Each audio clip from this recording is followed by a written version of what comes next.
What's going on? What's going on? Welcome to a special broadcast of Urban Health Outreach Media.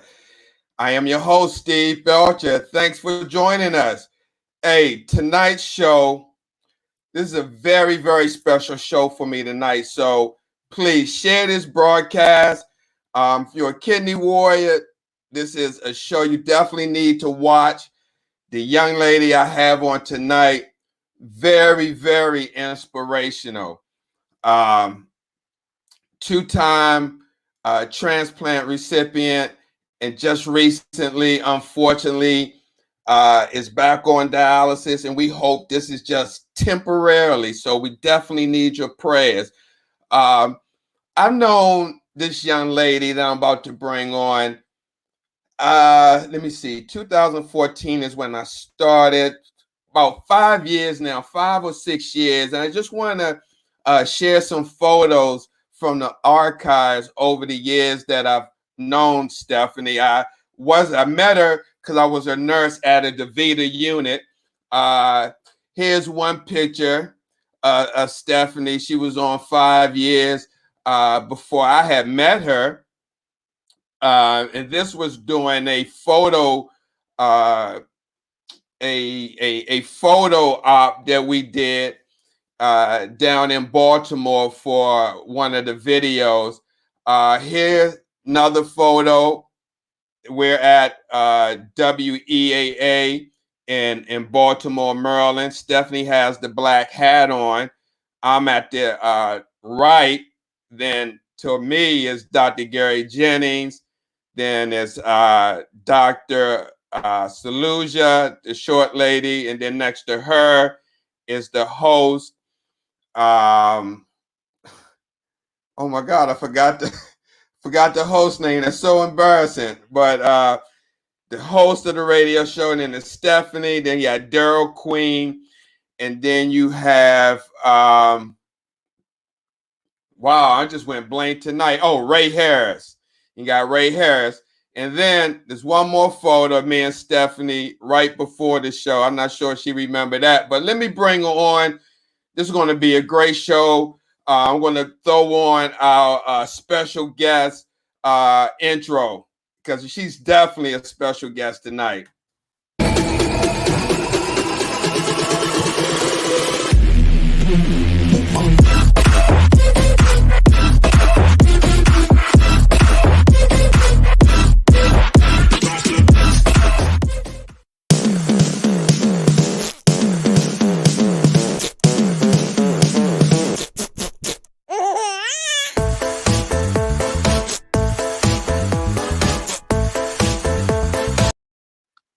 What's going on, Stephanie? Hey, Steve. Hey, everybody. Hey, man, thank you for coming on. It's been a minute. I've been trying to get you for the longest, ever since you got your transplant. And when was that? 2016, it was June 7th, Prince's birthday in 2016 is Okay. when I received my transplant. And I've been following you secretly, but I've been following you. And man, ever since your transplant, you've been on a roll. I mean, back to doing hair because your occupation by design, your hair designer, right? Yes. Or cosmetologist. Let me go from there. And you're very known, which I didn't know. You're very known in the cosmetology world. Yeah, because it's been 30 years. This made 30 years since I've been licensed cosmetologist. I was always doing hair all through high school and all that, but 30 years licensed this year. So I made some noise. I made Yeah, hella noise. absolutely. I didn't know that, when I met you, during the days when you was in dialysis.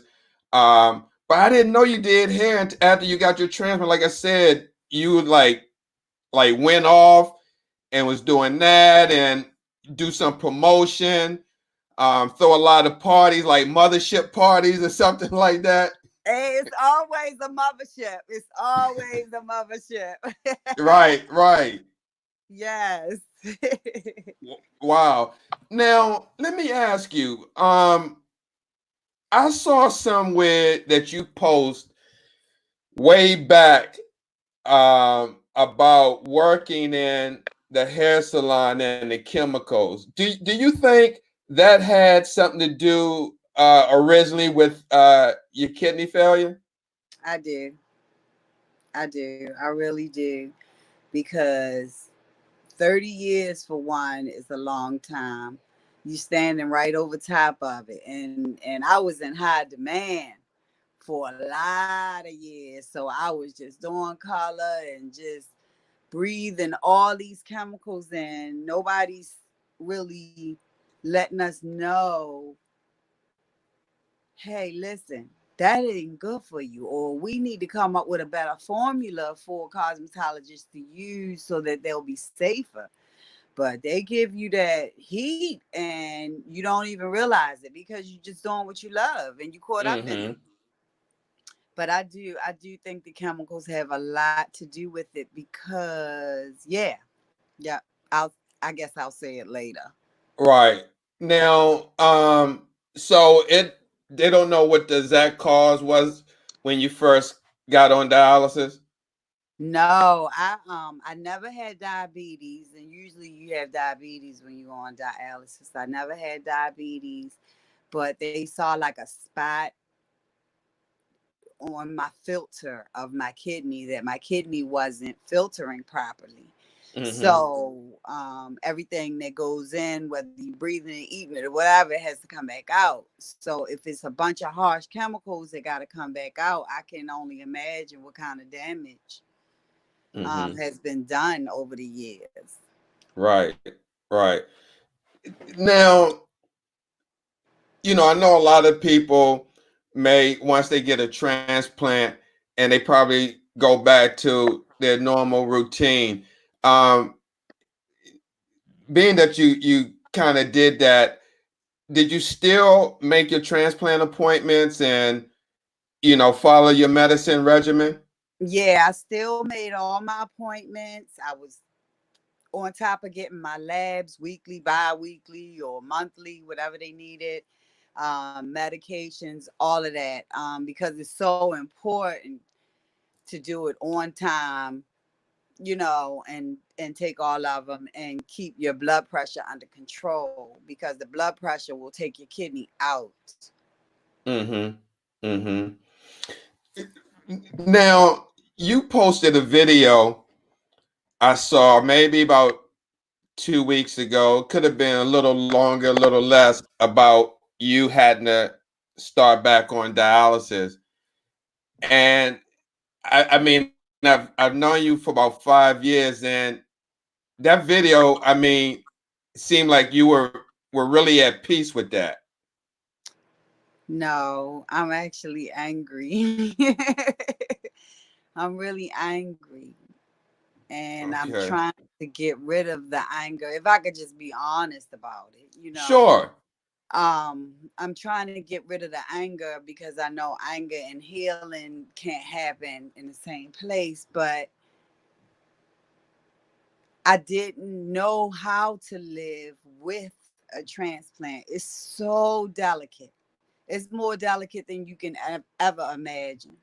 The littlest thing get to you, it will injure it and it will start going downhill. So I was trying to, when I first got my transplant, I was so happy to have my life back that I ran back to my life and did all the things that I was waiting to do, and my kids, and just doing the most. And Right.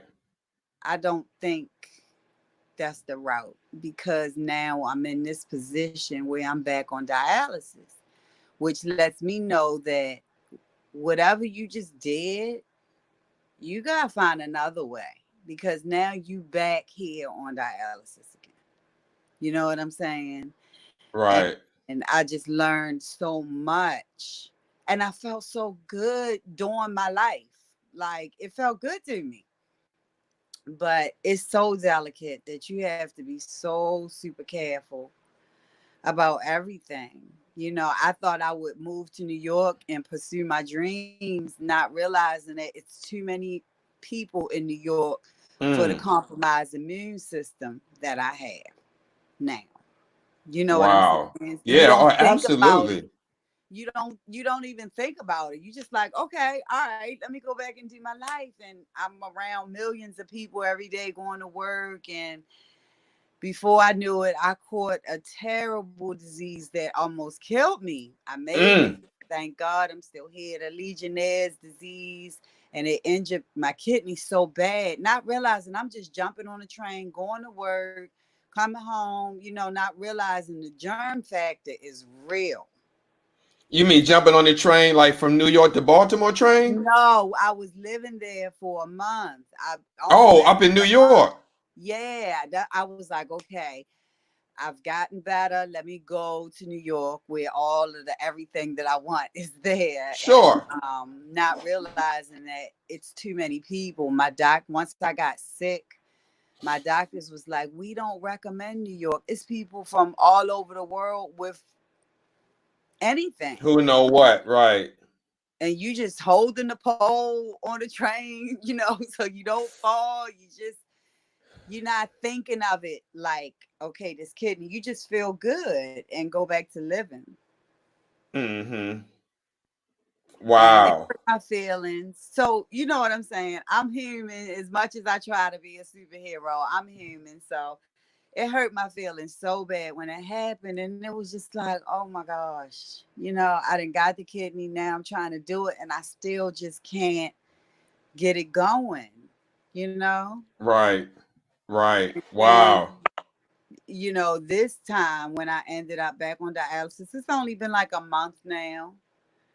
Um, I've just been trying to get rid of the anger because it's been like 11 years I've been dealing with health issues and I just want my life. I just want my Sure. life. That's all. Now, do now that you just started, do you see a difference? Is there things that you know now that you didn't know before when you were Yeah. doing dialysis?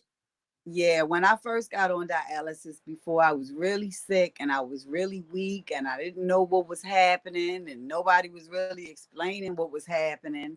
So throughout those 5 years, I would study and look and see what's happening and pay attention to what's happening to with my health. Like, what are we doing here? What's that? What you about to do with that? What's Right. that going to Right. look like? And just but the first time I kind of went in and just went to sleep, didn't pay anything any mind, let them do whatever. And actually one time I was sick. I kept getting sick like every 2 to 3 weeks. And they didn't know why I was in a hospital. It was just a mess. I was so sick. So one day I was just looking around the room in dialysis and I saw the dialyzer that's on the machine that your blood runs through. I saw that a lady had a different one. And I said, well, why is hers different? And they was like, oh, it's different ones. And she looked at mine. Mine was for a 300-pound man. I was Oh, only that's probably the 100 pounds. largest one. I was Wow. only 100 pounds. So once these things started happening, I said, wait a minute, I gotta wake up. I gotta pay attention. I gotta see what's happening because I'm sick and I don't have to be if people pay attention to their Right. job, Right. So it was just a lot of suffering. It was a lot of suffering until now. They be like, here come Miss Edwards. Yeah, here she come It, because I know my stuff. I learned a lot. I suffered a lot, and I ain't trying to suffer like that. So this go round, I'm stronger. I'm more alert. I know from past mistakes what works for me, what doesn't work for me, and all of that. yeah, I remember when I used to work on some of the days that you were there, and you did used to sleep throughout most of the treatment. Now I ain't no sleeping. You gotta wake up. You gotta wake up because I don't. You kind of gotta participate in saving your own life. Right. You know. Yeah. Oh, absolutely. Now they had you on that dialyzer, that large, and you were supposed to be on the smaller one. I was only 100 pounds, 110 pounds. That thing was blasting my system. Mind you, before I got sick, I was never really like a medicine-y person. I was always herbal, natural, so all of this machines and dialyzers and chemicals and medicines, my system was already shot. Like, what Right. is this? You know? So Right. I had to. I remember Mama Willa, one of my mamas in the community, Mama Willa. She told me, she was like, Safi, you gotta advocate for yourself. You gotta study. You gotta research. You gotta look stuff up. And I didn't want to because I didn't feel good, but I had to. Right. Right. You know. Wow. Now let me ask you, because you can pretty much kind of verify when you was on before your transplant. Did you see or experience any time where technicians could come and sit down and tell you about your machine or what's going on with your treatment? No, I always had to ask.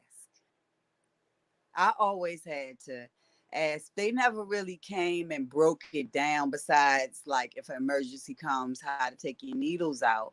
But I remember one time I realized that the pump has speeds, speeds of how much they pulling off, how fast they pulling it off. And Right. like, this is another reason why I don't feel good. Cause you pulling too much too fast. you know I found out recently that the blood thing heat up so it can be warm. You don't Oh, a have to keep temperature it. on the machine.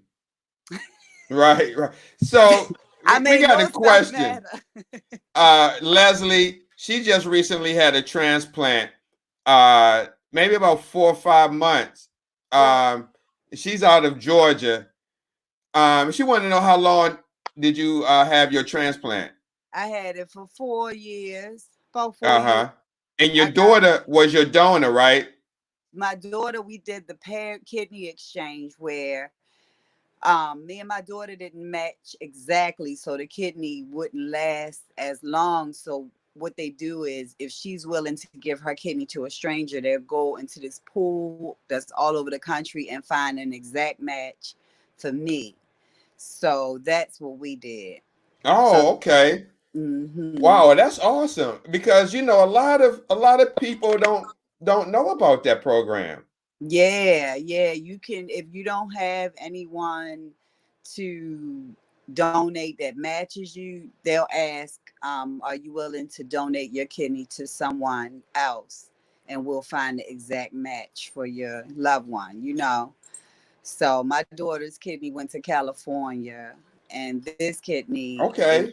it came from Maryland. Yeah. Wow. Wow. Now, are you doing any type of IVIG treatments? The What? well, these this is like a um like a treatment to help with the antibodies and that help with the kidney. Are you doing any type of plasmapheresis or No, anything? no, I haven't been through any of that part yet. Right, right.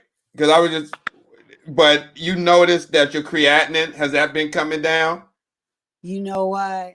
When I just last hospitalization like a month ago, it was all the way up to 17. And Wow. since I've been at dialysis, it came down to 9. And then now it's at 7. So I've been inquiring about, is my kidney waking back up? um, because your body is made to rebuild itself. And, I Mm-hmm. take good care of myself. I eat good, way better than I used to. And I exercise. And yeah, so it looks like it's getting better. But Mm-hmm. I'm waiting for my labs to come back to find out if the dialysis machine is helping it get better, or if my kidney is truly waking back up. Because I'm fighting for it to wake back up, because it can. It can. Right. Not impossible. Oh, I'm a whole absolutely. miracle. I'm a whole miracle out here. You know what I'm saying? Oh, right, right. Now, are you still doing hair, or you taking a break? You know what, Steve? I've taken a break and I might have retired because by the kidney going down this much, me returning to my old life, doing the same patterns, Mm-hmm. breathing chemicals, not as much. And I will wear a mask sometimes, but still, just the whole environment of it. I just don't think it's healthy for me. Mm. And I lost one kidney to the game. You know what I'm saying? Like Right. one. So I have to, and hair is what I love. It's all I know. You know what I'm saying? So I have to Sure. really graduate myself to some other levels of it where I'm not so hands on with that because I'm disappointed. I'm really disappointed. Right. I That's stay understandable. strong. Yeah, I stay strong and keep my energy up and positive because sadness is directly affected to your immune system, your emotions. So if I'm walking around sad and gloomy, that's not going to help me build up. That's just gonna Mm-hmm. make me, you know what I'm saying? So I try to stay up mentally, spiritually, physically, emotionally, just so that I could do the best on my part and I can win. Right. Now, are you still part of that the social group, the Baltimore Girls? Yes, forever. Baltimore girls for life. Can you can you just share a little bit about that initiative, the Baltimore Girls, and what they represent and how it got started? Yeah. So when I first got on dialysis, I was so down and out. I mean, I was really going through it. My daughter was pregnant. My kidneys failed. Like everything was just happening at once. And I found myself spending so much time hiding what was really happening to me or with me and just showing up for the world as what they needed me to be. And I was like keeping it to myself. And then I realized that like it's taking so much energy to hide what's going on. I'm gonna just get ready to let it out. And then I thought about it and I was like, I wonder who else, because Baltimore girls, they're special girls. Like we have to be strong. We have to. We don't have time to cry. We ain't got time to complain. We got to keep holding it down and doing stuff. But I was like, if I'm hiding it, who else hiding it? So let me see if anybody wanna kind of let out, spill out guts about how tough we really not and how we need to cry around a little bit and try to build ourselves up. And I realized at that time that I said I need some women, some sisters in my life. I need some help. I need, and we need each other. You know what I'm saying? To manage this thing called life. And two heads are better than one. So I decided to reach out to some girls and I figured, what do girls like to do? We like to take pictures, we like to do shows, we like to look fancy. So that was my bonding mechanism. Like, let's get fancy together. You know what I'm saying? But be real with each other and be honest about what's really happening and stop all of this energy faking like, oh, I'm okay, when the sister right next to you probably can help you with something you're going through if you just open Right. up and say something, you know. Wow. Yeah, Um, so we I have a lot of, I still move around quietly with maybe individual, but I always have a Baltimore girl in my life that I'm mentoring, talking to, building up, showing the ropes or whatever. But I plan to make some moves for the next generation, and I've been working on that. So oh, that's awesome. Because I yeah, mean, we need it. We definitely need yeah, it. Carolyn, I'm not sure if you know Carolyn Thornton. yeah. She my friend. She my friend Yeah, on yeah. She, I know her too. She's a tech. Uh, Carolyn. Yes, yes, yes. I yeah, she remember. said, she told me, well, she said hello. I got a watch party going on, and she said, "Hey, Safi Boo." Oh, hey, Hey, and Carolyn. Tia Hi. Porter. Tia. Hey, Tia. Yeah, Yay. Yeah, that's so nice. yeah, Tell them that's to go make a watch party and put it on my page too. Put it all around because I do need to tell this story. And I wondered if I'm going through this a second time because I really need to be an advocate for people on dialysis, high blood pressure, facing dialysis, and how to live the best life you can live with it. You know what I'm saying? It don't have to be that bad, because dialysis will wipe you out. You won't have no energy, nothing. right, But somebody that's been in the trenches, still in the trenches, still fighting, because sometimes I think it'll be a forever fight. You'll always either be on top of your dialysis situation or having to be on top of your transplant, because you don't get a transplant and it's just like, okay, she all better. There you go. It's mm-hmm, nothing like that. You have to take care of the transplant. You gotta watch where you are, everything, right. everything. Now, if I don't want to talk about another transplant, but if this doesn't work out, are you going to get back on the transplant list?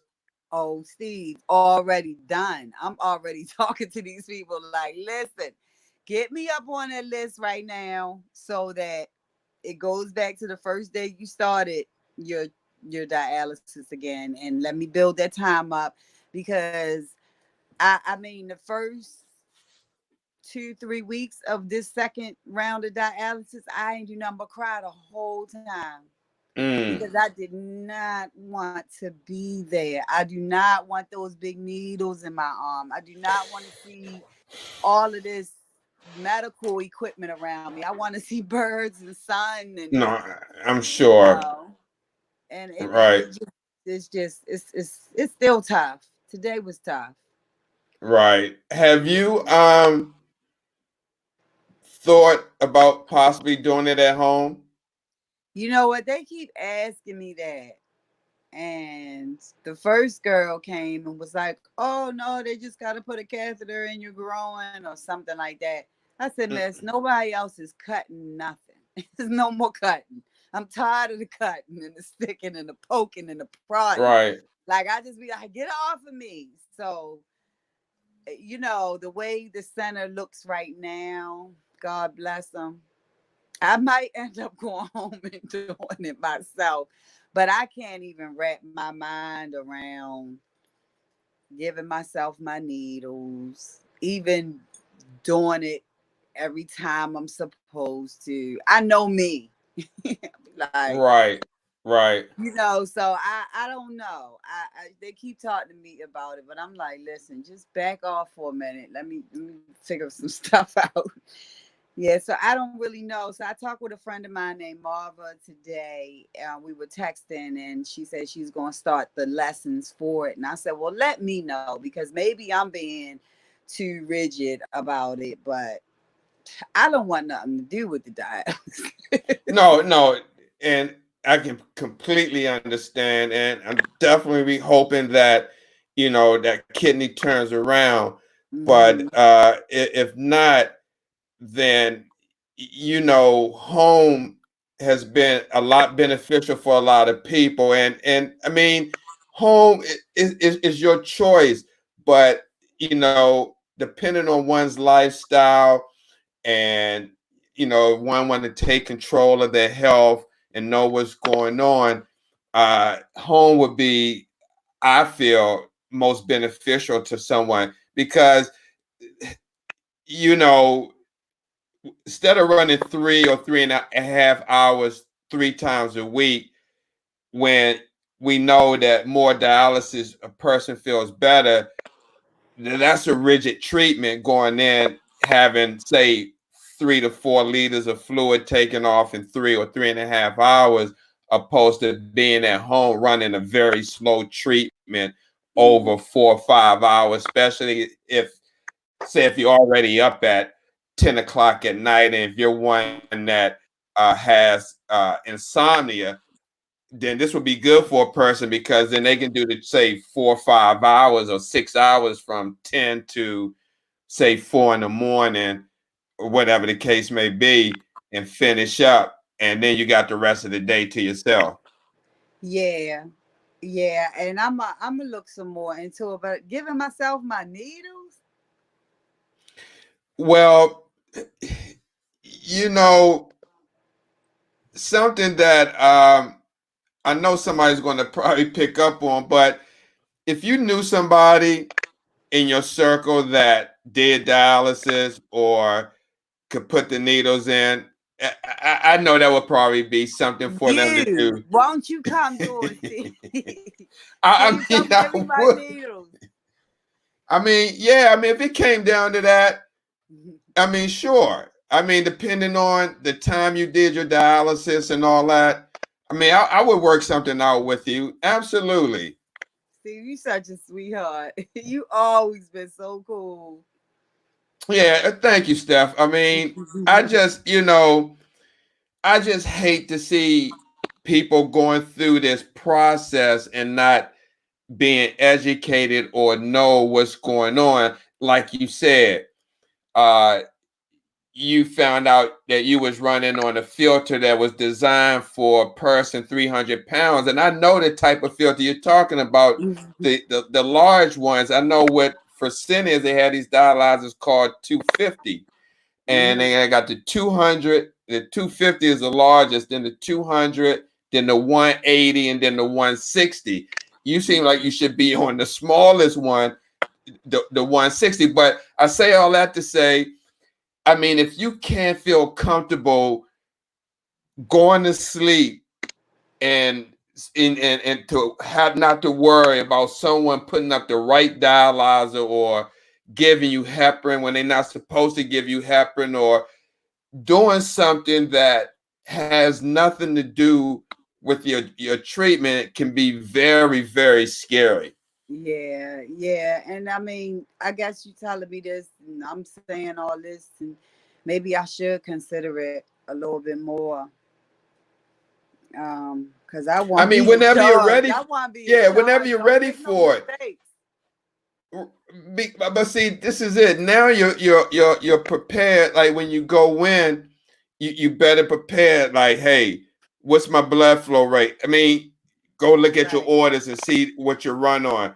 My blood flow rate, the pump speed supposed to be on this. You know that. You know you don't get no heparin, so nobody should be coming, to you ready to put a syringe at the end of the needle to give right, you any heparin other than maybe a saline flush or whatever. right. And then just making sure everything else is set so you can have a safe treatment and know how much fluid to take off. You ain't pulling off Mhm. 4 and 5 liters and all this. So yeah, I mean, it's just unfortunate that now I'm sure that the atmosphere has changed since you've came back, far as the people that may be working in the positions now. They may not take the job as serious as maybe an older generation might have.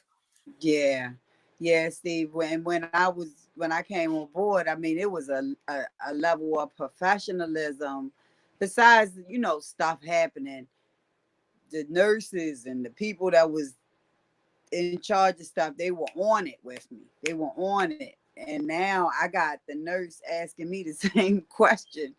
Every time I go, is it a fistula or a graft? Miss, if you don't have What? a chart, every time I go 3 times a week, do you got a fistula or a graft? I'm looking like, Oh my uh, God. it's like you're not even paying, you're not present, you're not even here. Yeah, I might go home and do it myself. Yeah, and I mean, people need to hear the see stuff. A lot of people that do dialysis, I mean, I know, I like sometimes I go off the rails and talk about dialysis because I'm talking from the employee perspective because I've seen a lot of stuff that people can't believe that I see, or just like what you just talked about, a nurse coming up to you.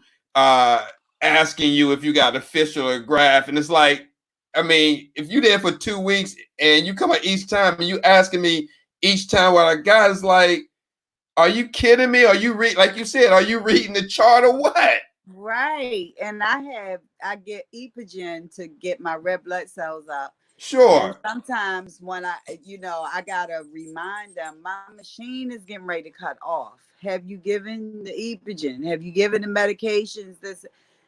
It's rough. It is rough. But you know, you just gotta wake up and pay attention and ask questions and don't care if you're getting on somebody's nerves, because this your body. This your body. Right. Right. So the only one you're gonna get. And if you could be tired from last night, I don't know. You know what I'm saying? I don't know. Right. Yeah. Ashley Thomas, she said she's an advocate. I have a patient in center that gets very anxiety ridden. Today I tried something different. Granted, I haven't been back to work very long since my transplant, but today I did all my steps slowly and educated the patient about all the steps I was taking.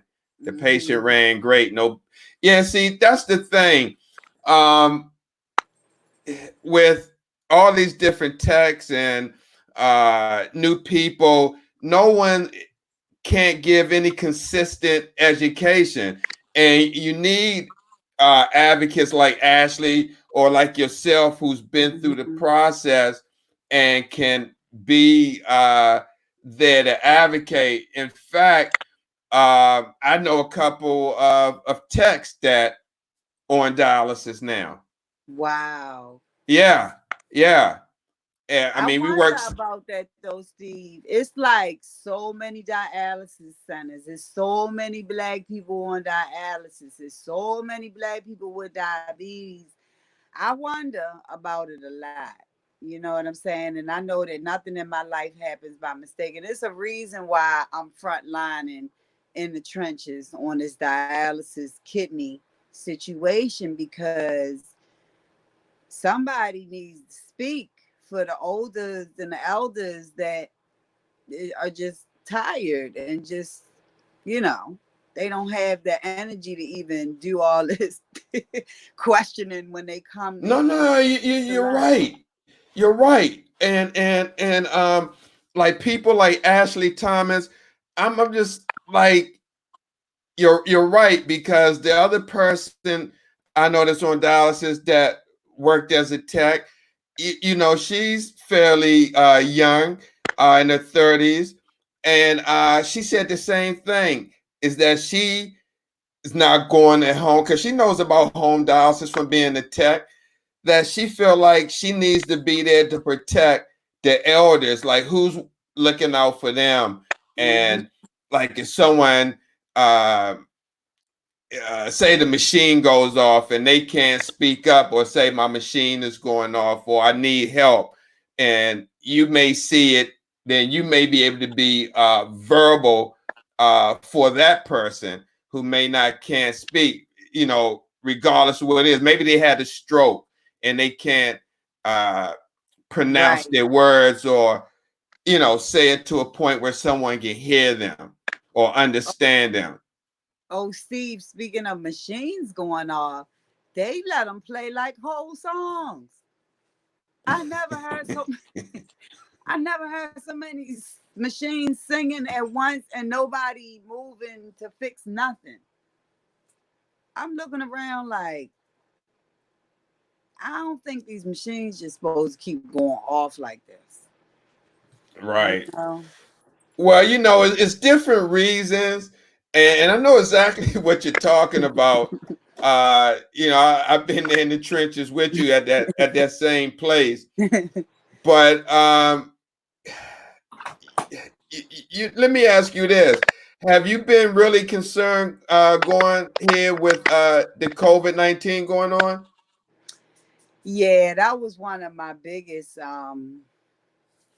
concerns when I first found out I had to go back. And I'm like, that's the last place I want to be, in somewhere with a bunch of people, that, could possibly, be having corona and I was just Oh, like, let me interrupt. I'm sorry. Curlin, I just read my fed and my feed. Curlin said that oh she no, my got you. phone 1%. Wait. Uh, I'm sorry. Go ahead. Now, Curlin said she'll do it. She'll put the needles in. I'm trying to fix it. Sure, Nah, take your time. my phone. Yeah, wait, I'll part to this. Got the part to this. Yeah, Curlin, what's going on? Where you at? Are you still on Harford Road? Just say yes or no.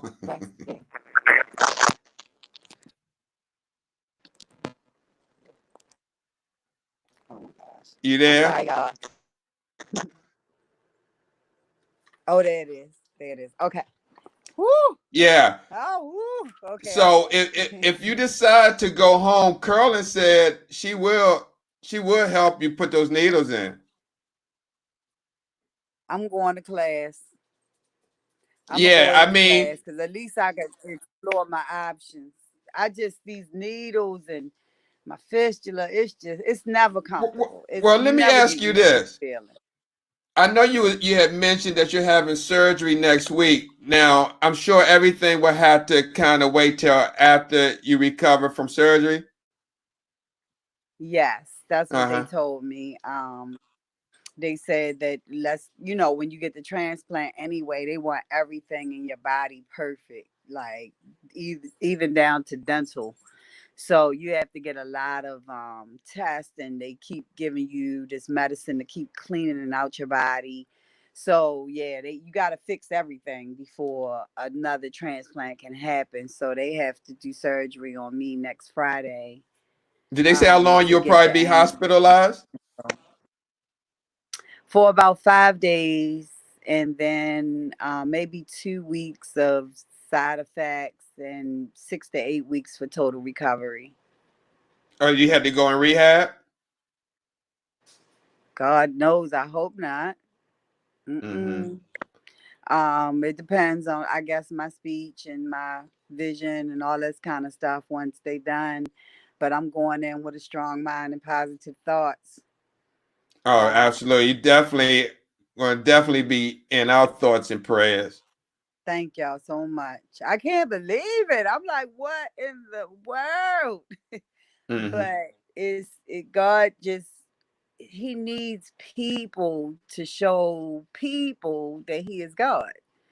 You know what I'm Mm. saying? So sometimes you got to go through things so people can know that God is God and he can do anything.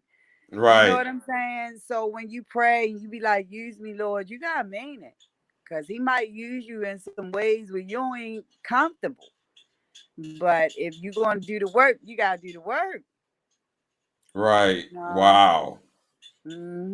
That's how I think. It's a purpose in everything. Y'all hear my mother scraping the bowl? Now please stop scraping the bowl. Oh, no. Right. So now, when you come home from the hospital, you got help support to go, take you to dialysis. I don't got nothing. I mean, I got a great community, nice tribe around me. But I can't wrap my mind even around what's really going on. So I'm trying to take these next Right. couple days and try to map out the plan, and I will need help because warriors get weak too, and we need help, and I just got to figure out some things. So that's what I've been doing. Yeah, Wow. yeah. And I keep So putting on red lipstick because it make me feel good, even while I'm going through all this stuff. I keep getting fancy with it because I mean it just helps you feel better, right. And it took me a long time when I started dialysis. I wouldn't get dressed, I wouldn't feel like nothing. I would just be, but it made me feel worse. So now I just get up like, let's So just how your keep treatments going. feel when you do dialysis now? I mean, because you're No, not taking off a lot of fluid. You don't look like you swollen or anything like that. mm-mm. I've been going in. I went in a few times under my weight. They've been taking one off. 1 pound. Well, let me just put something up for a second. I just want to show the difference. Your skin tone. Now, your skin tone, I mean, it I mean, very, very vibrant now. I know here you was on for a minute on dialysis, but I, I mean, your skin looks like wow. Thank you. Thank God. But that's, what I contribute some of that to? Getting beat up by that machine and being so sick and just letting them pull so much off of me that it's just taking everything I got out of me. You know, just that's how you look when if you don't really know what to do to try to be as healthy as you can while you do dialysis. Mm-hmm. I Mm-hmm. mean, I made it through it, but it was rough, and I was really dark and I was really, really skinny. I'm not even as skinny now, just eating right, working out, drinking some water, some alkaline water. Right. All those Awesome. things have helped me so much. Yeah, and I apologize because I should have gotten some of the newer pictures No, it's from your fine. site. Yeah, that I mean, like some banging pictures. I was like, Oh, they wow. want to see me. It's at Safi_ology on IG or Stephanie Safiyatou was on Facebook. Run through them pictures. Yeah, yeah. I mean, you taking some amazing pictures, hosted some amazing parties. Um, unbelievable, unbelievable. But Steve, I'm just gonna compliment you back because I remember laying in the chair and you ain't even have a video man yet, and you got all this background and news station and yeah, I can't hear. Um, my mom is so rebellious. Then she want to turn out on a movie. Like, I need to go home. But yeah, it's been some journey, and I just know that this go round I have to write a book, like a book of testimonies, because I got so many testimonies, Right. and I did not have to still be here. My faith is big. I got big faith. I be looking at those doctors in their eyes like, no, nope. Because the God I serve has the last word. No, absolutely. Absolutely. I know No. I told you I was going to keep you on about 30, 45 minutes. We kind of went over, but as we wind down, what do you want people to know, especially people who may be just diagnosed with kidney disease or starting dialysis, or maybe in a situation where their transplant may be giving them some problems and they may be foreseeing dialysis down the road. Is there anything you could just wisdom you can share from your experience, even though you're still, going through it? Can you just share some words of wisdom? Yeah. First I want to say that you have to take control of your mind. The power of your mind is end all be all. Control your thoughts. Don't think negative. Don't think defeated. You know what I'm saying? Think victory. Think I'm just showing someone that's watching me how to be strong, how to do this. Um, Advocate for yourself, speak up for yourself, ask questions, whatever you don't understand. Ask the nurses and doctors and hold them accountable to answer you and make it make sense. Don't let them tell you anything because it should be a team effort. You and your doctors and your nurses and all of that. It's a team effort to get you better. Um, but yeah, just staying positive and eating right and resting as much as you can, and just living each day as if it should last. Mm, Make the best of it. You know what I'm saying? Each day. Like if this is my last day on earth, how do I want to feel? How do I want to be? How do I want to look? And just keep going. Don't give up. No matter what how grim the story or diagnosis is that the doctors are giving you. No, you serve a mighty God. wow. Wow. You're Mightier right. than I all of mean, that, mightier than all of these little things. God is my creator. He created me. He's like my manufacturer. You know what I'm saying? He made me, wired me like this. He knows me. So that's why I keep my relationship tight with the Most High, so that I can hear when He's saying, wake up and ask this question, or, you know, and I can just follow directions. And He's proven Himself to me so much that I don't even question it. Sometimes I get sad or mad or whatever because I'm human, but I don't question like why me. I just do what I gotta do, because it's a bigger plan for my life than whatever I have in my mind. wow. Yeah, I always love to hear you talk because I try to apply what you say to my own life. Everybody see, like you said, the screens and this and that, but I have my own bed across, you know. Yeah, yeah, Um, yeah.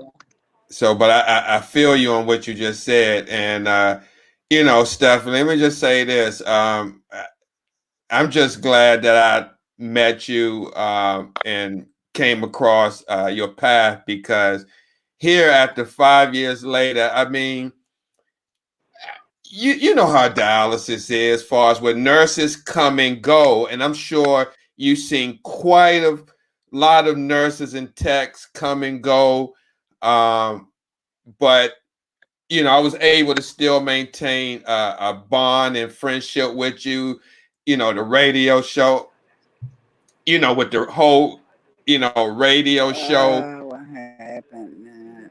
Come Can you hear me? Okay, I'm sorry. My sister called me. Oh, that's okay. But no, I was just saying I with the can't from. hear. Oh, Wait a minute. can you hear me now? I can't hear. I Oh, can't sign out and hear. sign back in. Sign out and sign back in. Yeah, guys. So we're going to get ready in the show, but she's going to come back. But Stephanie is truly a warrior. Like I said, I met her when I was a charge nurse at a DaVita unit in Baltimore, Maryland. Um, and man, she was going through a lot when I first met her. And you can see how radiant she looks now. Hey, Steph. Okay, I'm sorry. I'm You- back. My sister. right.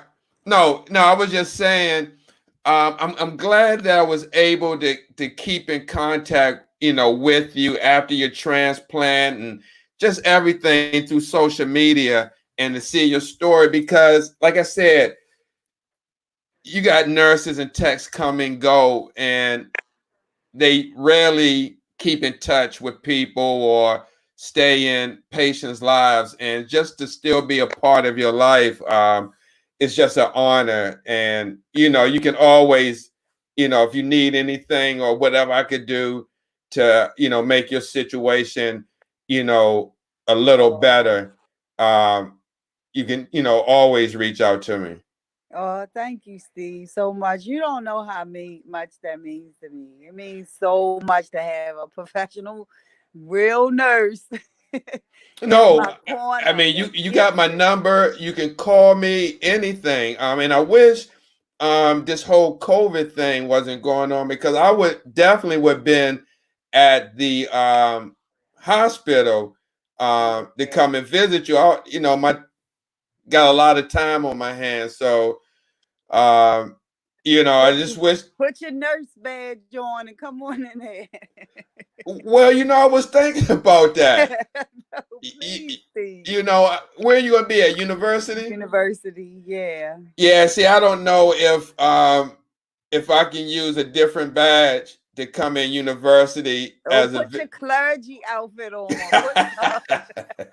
Put right, right. because I mean it's that makes it kind of rough because I will be alone and I just Yeah, yeah. I don't like agree with that part. I mean, I know they're trying to keep it down, but when you got someone's family member that's getting ready to go through some type of major surgery, they should have allow at least one loved one Right. uh, to be at their side. I mean, because there's Yeah. been many people who have probably passed on without their loved one by their side to Yeah. comfort and console them. Yeah. It's scary and it's scary. It is. But I'm just going to say you're going to have a lot of prayers out here because I'm definitely going to make sure that I definitely post prayers for you, and I'm definitely going to be praying myself that all is going to be Thank well. you so much. Them prayers work. Them prayers be working. Thank you so much. Yeah. So I'm not going to hold you. I know, like I told you, 45 minutes, but again, I definitely appreciate you coming on, Safi, and going to definitely keep you in prayer, and look forward to talking to you after you recover. Yeah, Steve, and let's stay up. Let's go. I'm going on tour with you when I get better.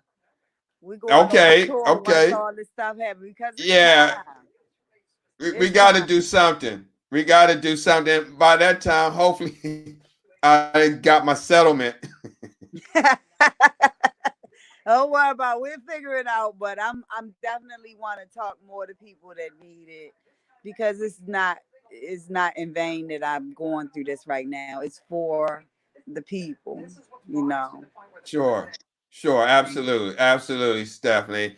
Again, thank you for coming on, taking the time out, and sharing your story. And again, you're definitely in our thoughts and prayers for next Friday. And I'll be in touch with you, before then. Okay. Thank you so much. Thank All you right, Stephanie. everybody Thanks for again. tuning God bless in. you. Take care. I'll be in touch. All right. All right. Bye bye. Yeah. Again, I'd like to thank Stephanie for coming on. Um, Wait a minute. Just want to acknowledge some people. Ashley Thomas, I definitely want you to reach out to me um, through Messenger. I definitely want to have you on as a guest. So please reach out if you'd like to come on. And I just want to acknowledge some people who watched the show. Hey, Carolyn, thank you. And I will reach out to her and let her know. Constance, Miss Betty, these are people on my watchtower. I mean, my watch party. James, Dad Vice TV, thank you for coming on. Jared Brown, Leslie, Kidney Girl 191, Jella, thank you for chiming in as well. Again, Ashley Thomas, please reach out to me. There was another gentleman. Oh, Derek Palmer, thank you for tuning in. That's Ashley. Kevin, thank you, buddy, for watching as always. And it was one more person, Miss Judy. Thank you for chiming in. Miss Lynette, thank you for chiming in as well. We work on Eastern Standard Time. I'm out of Washington, D.C. So anytime anything comes on the Urban Health Outreach Media is going to be on Eastern Standard Time. But thank you for chiming in and watching. Please go to our Facebook page, Urban Health Outreach Media. Like us and follow us so you can um, get notified when our shows come on. Thank you, Leslie. I appreciate that. Oh, okay. All right, Miss Lynette, thank you for watching. Really appreciate that. So guys, thank you for watching. Tune in. Yeah, I know about you. I saw when Steph posted your story, and hope everything was resolved behind that. That was like a couple of years ago. But thank you for watching. Yep. So guys, thank you. Tune in this Wednesday, 8:30, Jared Brown, Warriors Quest. It's going to be a great show. But guys, stay safe out there. Again, thank you for watching. We appreciate you as always. And again, if you want to be a guest, just reach out to one of us and we would love to have you on. Until next time, take care. God bless you. Peace.